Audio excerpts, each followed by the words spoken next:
ఉన్న ఒక్క ఫోటో వాళ్ళ కొడుతుంది కదరా. అమ్మయ్యా. అరే ఇదేం చేస్తున్నావురా? మా తాత ఫోటో తీయనికి వచ్చిన. రీ రీ వాళ్ళకే నీ అత్తే అస్సలు మంచుండదు. కావాలంటే ఎప్పుడు నీకు సమోసా తినిపిస్తా.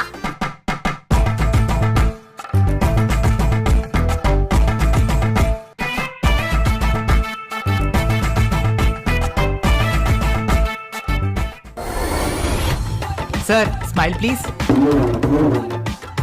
అరే కొంచెం నవ్వండి సార్. అరే మా ఊరు జర తాగున్నాడే, నువ్వు అట్లనే తీయరాదు. సరే 3, 2 అరే అన్నా ఇటు చచ్చిపోయింది.